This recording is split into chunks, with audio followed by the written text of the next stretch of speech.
প্রিয় দর্শক, দেখতে পাচ্ছেন সহস্রাব ঝর্ণা লেক, পাহাড়িয়া ঝর্ণা।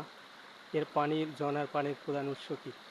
এখানে পাহাড়ের উপরে লেকের মতো সাদৃশ্য দেখা যায়, যেখানে মেঘ থেকে মেঘের সংস্পর্শে গাছের সংযোগ শেষে এই মেঘটা গাছের সংস্পর্শে পানি, এই পানিটা নিচে পাহাড়ের উপরে সঞ্চিত হয়, লেকের আকার ধারণ করে। সেই পানিটাই পাহাড় বেয়ে বেয়ে নিচের দিকে পড়ে, বিদায় ঝর্ণার সৃষ্টি হয়। আমাদের অনেকেরই কৌতূহল যে পানিটা কোথা থেকে আসে। আসলে পানির উৎস মেঘ। কারণ পাহাড় সাধারণত 1200-1300 ফুট উঁচু হয়, যেখানে মেঘ বাধা পায় গাছের সংস্পর্শে। সেই পানিটা লেকের উপরে হ্রদ আকারে, হ্রদে পানিটা জমা হয়, সেই পানিটাই এই পাহাড় বেয়ে বেয়ে পড়তে থাকে। আরেকটা কথা বলে রাখি, পাহাড়ের উপরে থাকে পাথর। পাথর বেয়ে বেয়ে পানিগুলো যখন 1200 থেকে 1300 ফুট পানি গড়াই পড়ে, এটাই ঝর্ণা আকারে প্রবাল বেগে নিচের দিকে ধাবিত হয়। আপনারা দেখছেন যে পানি কীভাবে পাহাড়িয়া ঝর্ণায় পানিগুলো গড়াই পড়তেছে এবং তার উৎস এখানে। আমরা প্রায় ভূপৃষ্ঠ থেকে 1200 ফুট উঁচুতে আছি, দুর্গম অঞ্চল।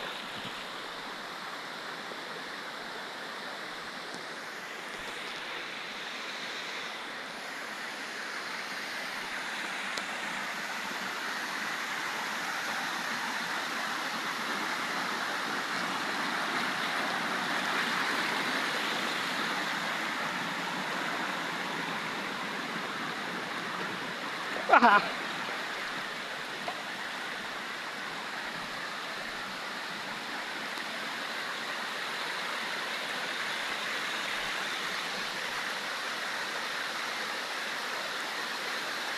দেখেন পানিগুলো কীভাবে ফুটতেছে, কীভাবে সে পানিগুলো নিচে দিয়ে যাচ্ছে।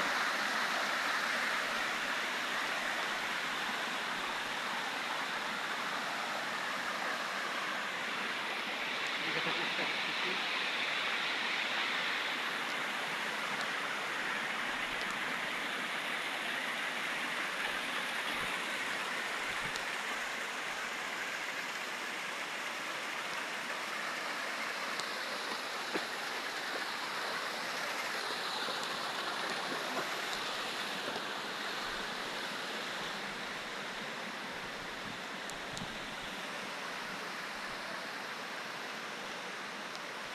যেভাবে পানিগুলো গড়িয়ে আসছে দেখেন।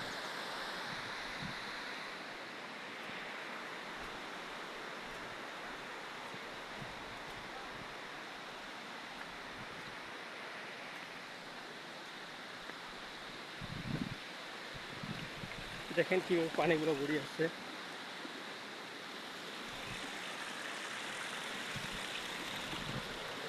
এই যে লেক আকারে পানি কত পরিষ্কার পানি, স্বচ্ছ পানি।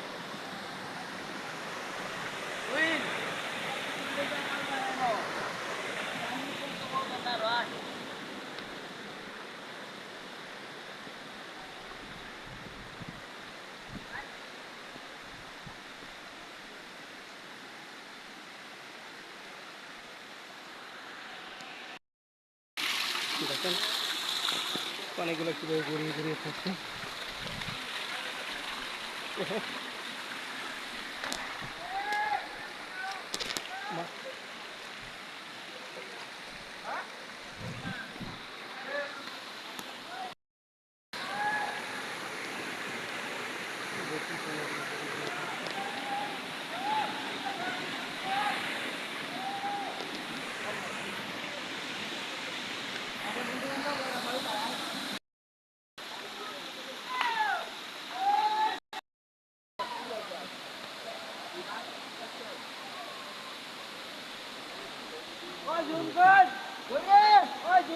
একটু দেখেন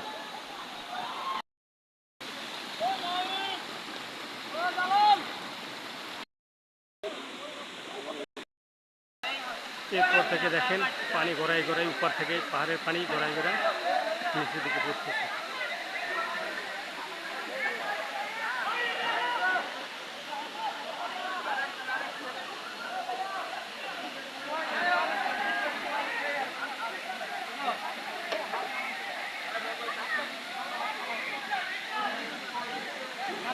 দেখেন কত বড় এক একটা পাহাড়।